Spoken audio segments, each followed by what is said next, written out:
무라카미 다카시 전시가 한국에서 진행되고 있습니다. 최근에 연장되기도 했죠. 저는 3월 달에 전시회를 다녀왔는데요.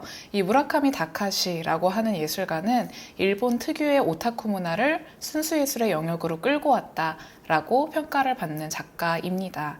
실제로 그의 작품을 보면 오타쿠 문화에서 영향을 받은 조각작품 그리고 회화작품을 어렵지 않게 찾아볼 수 있는데요.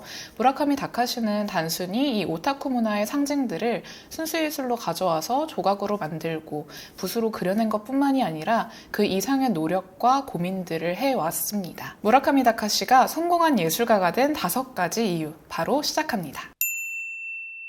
무라카미 다카시는 도쿄 예술대학에서 박사 학위까지 받은 인물입니다. 당시 일본어 박사 학위는 최초였다라고 하는데요. 그런데 재밌는 점은 무라카미 다카시가 그간 미술대학에 대해서 부정적인 입장을 취해왔었다라는 점입니다. 무라카미는 본인의 책에 일본의 미술대학은 생계를 꾸려나가는 방법을 가르쳐주지 않으며 현실로부터 동떨어진 곳이라고 이야기를 했습니다. 그러면서도 학사 그리고 석사를 거쳐 박사까지 받은 데에는 뚜렷한 목적과 이유가 있었습니다. 바로 세계 미술신에서 다뤄지는 규칙을 배우기 위함이었죠. 무라카미는 2006년 출간한 본인의 책 예술기업론에서 이토록 미술 공부를 오랫동안 한 이유를 밝힙니다. 저는 어릴 때부터 그림을 그려왔습니다. 대학에서는 일본화를 배웠고 어느 시점에서부터 순수예술의 세계에 발을 내디뎠습니다. 그곳에서 판명한 것은 순수예술의 세계에는 정해진 규칙이 있는 게임이 행해지고 있다는 것입니다. 그가 말하는 정해진 규칙은 서양 미술사에서 반복적으로 나타나는 문맥을 의미합니다. 일본을 뛰어넘어서 서양 미술에 도전하기 위해서는 그리고 그곳에서 성공하기 위해서는 서양 미술의 문맥을 공부할 필요가 있다고 생각했던 것이죠. 본인의 것을 선보이기 위해 일종의 시장 조사를 한 셈입니다. 그것도 학사, 석사, 박사를 거친 10년 동안 말이죠. 무라카미가 성공한 이유 2번째, 독창적인 아이템 선정입니다. 그의 대표작 히로폰과 마이 론썸 카우보이, 이들은 무라카미의 초기작인데 이 두 작품은 모두 조각작품치고 굉장히 비싸게 팔렸습니다. 히로폰은 한화 약 5억 5천만 원, 카우보이는 158억 원에 낙찰이 되었죠. 이 작품의 시작은 1993년 무라카미가 31살이 되던 해로 거슬러 올라갑니다. 당시 무라카미는 일본의 예술 장르 중 어떤 것이 서구 미술에서 통할 것인가를 고민하고 있었는데요. 일본어로 박사 학위까지 받았었지만 아무리 노력을 해도 일본화가 서구 미술의 아류작 정도로만 치부되는 상황이었기 때문입니다. 그리고 고민 끝에 오타쿠 문화를 선택하게 됩니다. 그렇다면 왜 굳이 오타쿠 문화였을까요? 거기에는 명확한 이유가 있었습니다. 첫 번째로 오타쿠 문화는 우선 상업성이 보장되어 있었습니다. 1990년도 후반 추산된 일본 오타쿠 문화 시장의 규모는 약 4,100억 엔, 한화 약 4조 원 규모였습니다. 이미 순수예술보다 더 큰 규모의 팬덤 그리고 더 큰 시장 규모를 자랑하고 있었죠. 그리고 오타쿠 문화는 세계에서 유일하게 일본에만 존재하는 문화였습니다. 그래서 무라카미 다카시는 이 오타쿠 문화가 일본스러움, 재패니스네스의 원천이 될 거라고 봤고 전대미문에 충격을 줄 수 있는 장르가 될 거라고 확신했습니다. 그리고 이런 오타쿠 문화 특유의 서브컬처 감성은 이미 미국에서 성공 사례가 있었습니다. 1960년대 앤디 워홀을 필두로 했던 팝아트, 그리고 1980년대 제프 쿤스가 선보인 네오팝 모두 만화적인 감성을 가지고 출발했고 성공한 장르입니다. 그리고 이렇게 오타쿠 문화에 대한 확신을 가진 채로 무라카미 다카시는 31살의 나이에 뉴욕 유학길에 오르게 됩니다. 당시에 아시아문화위원회의 기금을 받아서 가게 됐는데요.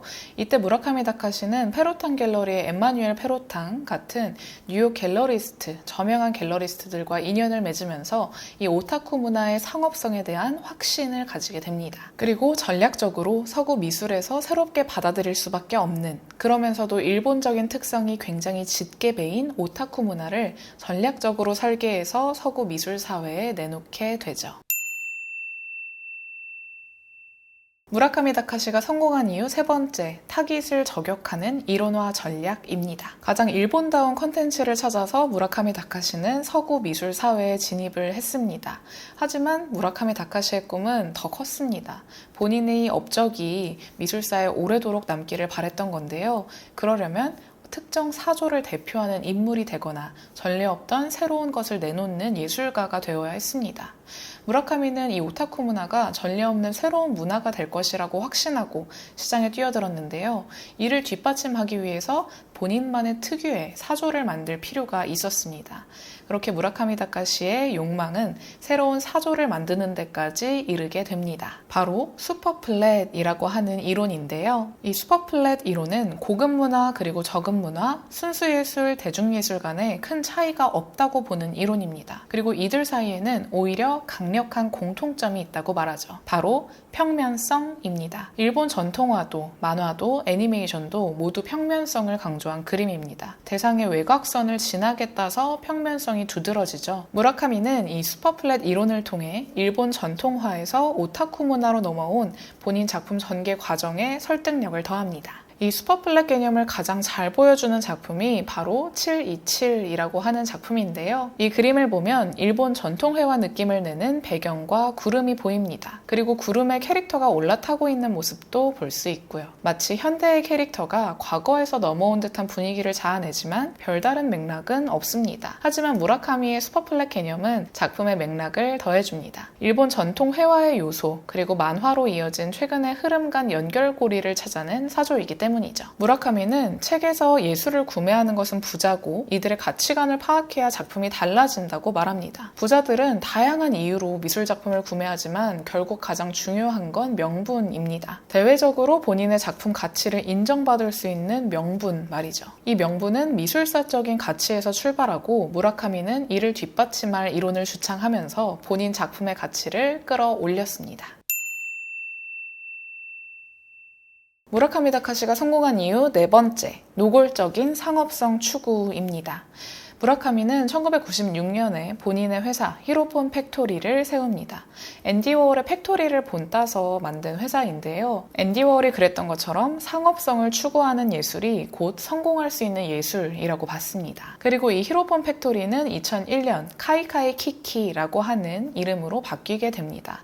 더 사업 규모를 확장하려는 무라카미의 포부가 담긴 이름이었는데요. 일본에는 300년이 넘는 시간 동안 명맥을 이어온 사조인 카노파가 있습니다. 카노파를 기기괴괴하다라고 말했던 한 일본 평론가의 말을 차용해서 카이카이 키키라는 이름을 붙인 건데요. 무라카미는 본인의 회사도 이 카노파처럼 300년 넘게 가는 회사가 되길 바랬습니다. 현재 카이카이 키키는 무라카미의 저작권 관리를 비롯해 전시, 작품 제작, 작품 판매, 굿즈 기획과 판매, 협업, 애니메이션 제작 등 많은 부분을 아우르고 있습니다. 직원만 200명이 넘고 이 덕에 무라카미는 막대한 부도 쌓고 이 부를 기반으로 더 많은 작품을 선보일 수 있었습니다. 그리고 카이카이 키키의 대표로서 무라카미는 본인의 예술가적인 입지를 더 확고히 할 수 있는 사업을 따내게 됩니다.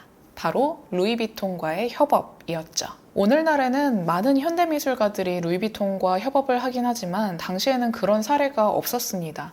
무라카미가 루이비통과 협업한 최초의 예술가이기 때문인데요. 당시 루이비통은 철저히 전략적으로 무라카미와 협업을 진행했습니다. 당시 루이비통의 가장 큰 시장이 일본이었는데요. 일본 출신의 현대미술가 중 가장 핫했던 작가인 무라카미는 일본 매출 신장에 도움을 줄 것이 분명해 보였습니다. 그리고 무라카미가 선보이는 오타쿠 스타일의 작품이 젊은 고객을 유치하기에도 제격이었습니다. 밝은 색감 그리고 귀여운 캐릭터는 루이비통의 명품, 럭셔리 이미지를 한결 가볍게 만들어줄 것이었기 때문이죠. 당시 무라카미의 인지도나 인기는 지금에 미치지 못했지만 루이비통의 예상은 적중했습니다. 보수적이고 무거운 느낌의 루이비통 패턴은 무라카미에 의해서 밝은 흰색으로 바뀌게 됐고요. 다양한 색상을 활용해서 키덜트풍의 젊은 이미지가 되었습니다. 이들이 협업해 만든 제품들은 출시 직후 뜨거운 인기를 얻게 됩니다. 이 협업은 루이비통과 무라카미 모두에게 윈윈이었습니다. 루이비통은 젊은 감성의 라인을 선보이면서 높은 매출을 기록할 수 있었고 무라카미 다카시는 세계 최고 럭셔리 브랜드의 예술성을 인정받으면서 더 대중적인 작가로 자리매김할 수 있었죠. 이 경험을 통해 무라카미는 작품을 상품화하는 것을 다시금 고민해보게 됩니다. 사람들이 예술의 상업성을 비판하기보다 만들어진 결과물에 대해서 유쾌하고 긍정적으로 즐겁게 받아들였기 때문이죠. 무라카미는 카이카이 키키를 통해서 본인의 작품을 더 대중적으로 보급할 계획을 세우게 됩니다.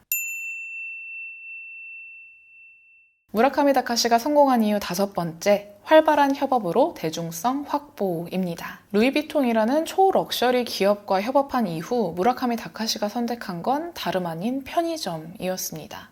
더 다양한 대중에게 더 넓게 닿기 위함이었는데요. 무라카미는 슈퍼플랫 미술관이라는 이름의 패키지를 만듭니다. 이 패키지 안에는 작은 피규어가 들어있는데요. 5개의 시리즈에 각각 10개의 캐릭터가 있어서 총 50종의 피규어를 선보였습니다. 각 피규어에는 모두 일련 번호가 있었고 총 3,000점만 생산을 했죠. 가격은 350엔, 하나에 약 3,500원 정도로 저렴했지만 한정 수량이라는 점, 일련 번호가 있다는 점, 작품에 대한 설명서도 동봉이 된다는 점 등이 컬렉터의 심리를 자극했습니다. 또 무라카미 다카시가 이 슈퍼플랫 미술관에 대해서 언급을 하면서 본인의 진짜 작품을 사지 말고 이 슈퍼플랫 미술관을 사라 라고 이야기를 했습니다. 당시 슈퍼플랫 미술관을 통해서 선보인 피규어들은 모두 실제 무라카미의 작품을 본따서 만든 것들이었는데요.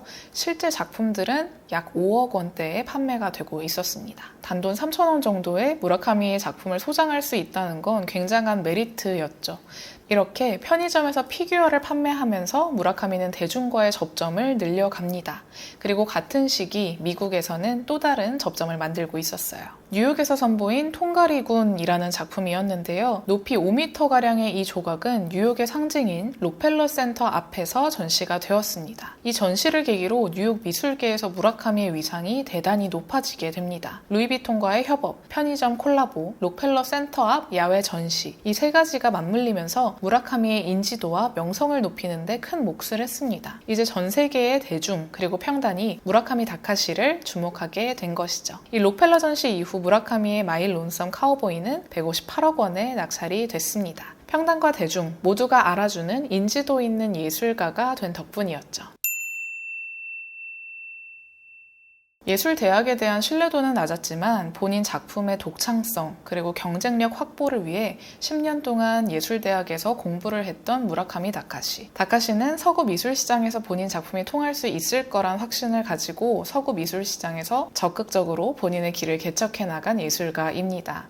그리고 다양한 협업을 통해서 상업적, 대중적 성공과 인지도도 확보를 했고요. 슈퍼플랫 이론을 주창하면서 미술사적으로 본인의 명성과 지위를 확보하기도 했습니다. 이런 전략으로 무라카미 다카시는 일본을 넘어서 세계 미술 시장에서 인정받는 작가가 될 수 있었습니다.